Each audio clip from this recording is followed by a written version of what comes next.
선영님이 질문 주셨네요. 신청해서 개인회생 판정받을 때까지 시간이 얼마나 걸리나요? 자, 보세요. 선생님께서 신청을 하시면 그 다음에 개시 결정을 받고 그 다음에 인가 결정을 받으세요. 신청부터 개시 결정까지는 3개월에서 4개월 정도가 걸리고 개시부터 인가까지는 한두 달 정도 걸리는데 길게 걸릴 때는 3달씩 걸릴 때도 있습니다. 신청부터 개시가 3, 4개월 걸린다는 거는 좀 평범하게 끝났을 때를 말씀드리는 거고, 가족 간의 이체 내역이 많다거나 통장에 계좌 거래 내역이 많다거나 또는 재산 처분 내역이 있어서 조사할 내역이 많은 경우에는 플러스 한두 달 더 늘어날 수도 있고, 입출금 내역이 매우 단순할 경우에는 마이너스 한두 달이 될 수도 있습니다. 궁금한 게 있는데, 월급 200만원 받는 사람이 대출 1억 넘게 받을 수 있나요? 어떤 영상 보니까 월급 120만원인데 2억 넘게 있는 빚을 탕감을 다 받던데, 저소득을 어떻게 억대 대출이 가능하지? 자, 요거는 대출을 안 내본 사람은 이해를 못 하십니다. 1억 채무를 가지고 탕감 받으러 오시는 분들이 1억을 빌려서 1억을 쓰고 오시는 그런 분들은 거의 없어요. 1000만원, 2000만원 대출 받았는데 이게 세월이 지나면서 돌려막기를 하기 시작하거든요. 여기서 빌려서 저거 변제하고, 저기 카드론 받아서 이거 변제하고, 이렇게 돌려막다 보면 내가 실제로 쓴 돈은 2천만원 밖에 없는데 채무는 1억까지 늘어나는 경우가 많습니다. 그리고 그 과정에서 내가 저금리로 갈아타려고 전화해서 알아본단 말이에요. 그러면 저기서 전화가 다시 걸려온다고, 저금리로 갈아타게 해줄 테니까 채무를 한번 변제하고 신용도를 높이고 갈아타자, 뭐 이런 식으로 수작을 거는데, 그게 보이스피싱 사기입니다. 이렇게 해서 한 번에 5천만원씩 사기 당하시는 분들 많아요. 그러면 채무 2천이 있던 게 순식간에 7천이 되거든요. 거기서 한번 돌려막으면 또 1억이 되는 거죠. 그리고 지금은 월급 200만원 받는 사람인데 예전에는 자영업자 하셨던 분이야. 특히 코로나 기간에 소상공인 대출 엄청나게 많이 나왔거든요. 그거 한번 땡기면 5천만원, 1억입니다. 자영업 해보신 분들 알겠지만 자영업 실패하면 뭐 채무 1억이 돈입니까? 장사 한번 차렸다 망했다 그러면 채무 1억은 기본으로 생깁니다. 특히 거래처에 채무 물려버리면, 거래처에 거래대금 못 준 거 있으면 3억, 4억도 금방 넘어가죠. 그리고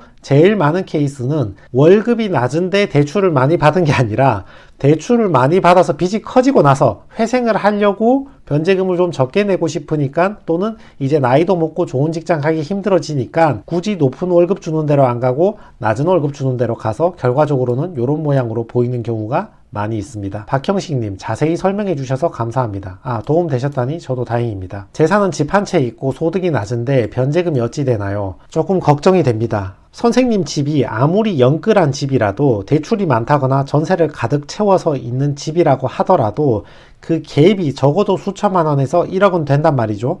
근데 제가 영상에서 말씀드렸지만 내가 가지고 있는 청산 가치보다 변제금이 더 커야 되죠. 근데 요 청산 가치가 그 갭 순자산이 수천만 원에서 1억은 된단 말이죠. 그러면 이거 이상 변제해야 되는데 월급이 작다면 이거 이상 변제를 못할 가능성이 있거든요. 그래서 약간 걱정이 됩니다. 가까운 변호사 사무실 찾아가서 순자산 한번 계산해 보시기 바랍니다. 상담하고 서류 넣은 지가 일주일이 되어 가는데 담당자가 정해지지 않았다고 하는데요. 원래 오래 걸리는 건가요? 신청 넣는데 일주일이 더 걸릴 때가 많이 있습니다. 선생님이 상담받은 날이고 일주일 지났다 그래봐야 가운데 주말 이틀 빼면 5일밖에 안 지났잖아요. 그리고 선생님께서 서류를 완비해 주신 게 4일 차나 5일 차일 수도 있잖아요. 2주 정도면 접수되니까 조금만 더 기다려 보시기 바랍니다. 뭐 그게 저희 사무실인지 다른 사무실인지 모르겠는데 조금만 기다려 보시기 바랍니다. 이기백님, 변호사님 회생 신청하려는데 연락처 부탁합니다. 2088-2356입니다. 박인숙님, 개인회생 신청 접수 매출 통장은 언제부터 정지가 되고 다시 출금은 언제부터 가능한가? 지금 개인 사업 하시는 분의 질문 같은데, 계좌 있잖아요. 그거 정지 안 됩니다. 알겠죠?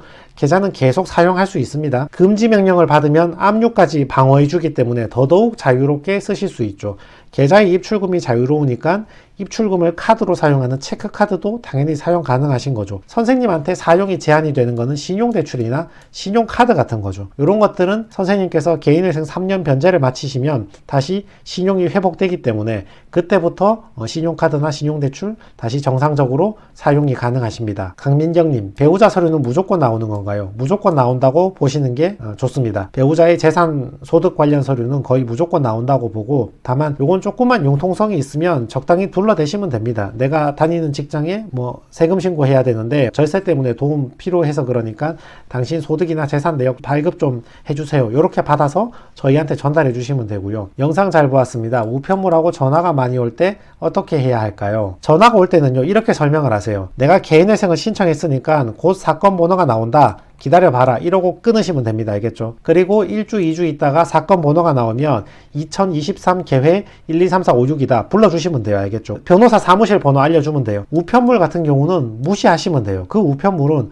법조치 예고 통지서거든요. 지금 압류를 했다는 게 아니라 내가 압류를 하겠다고 예고를 하는 거예요. 채권자들이 예고를 하는 건데 이거는 그냥 편지일 뿐이고 법률적 효력이 없어요. 그래서 공갈포의 느낌이기 때문에 요거는 그냥 무시하시면 됩니다. 개인 돈인데 빌려주고 못 받았습니다. 3천만 원인데 사용처를 속이고 편취해서 빌려간 내역이 있습니다. 사기죄는 기각됐는데 회생이 불가하다는데 이런 경우 채무자 회생 신청할 수 있나요? 신청하면 이의제기하면 비면책으로 전액 면제할 수 있는지 문의드립니다. 자, 조금 이게 안타까운 상황인데 이분은 채권자죠. 내가 3천만 원 빌려줬는데 채무자가 나한테 돈을 빌려갈 때 허위 용도를 고지해서 빌려가서 다 떨어먹고 개인회생 하겠다 나오니까 돈을 돌려받고 싶으니까 비면책으로 어떻게 하는 방법이 없냐 이걸 물어보셨는데 일단 고소할 때 잘 하셔야 돼요. 지금 고소를 혼자 하셨는지 직접 하셨는지 모르겠는데 용도를 속였다는 사용처를 속였다는 그걸 증빙을 잘 하셔야 돼요. 처음에 저 사람이 나한테 뭐라 얘기해서 어떤 취지로 어떤 상황에서 어떻게 얘기해서 생활비로 빌려간다. 근데 알고 보니까 토토나 코인을 했더라.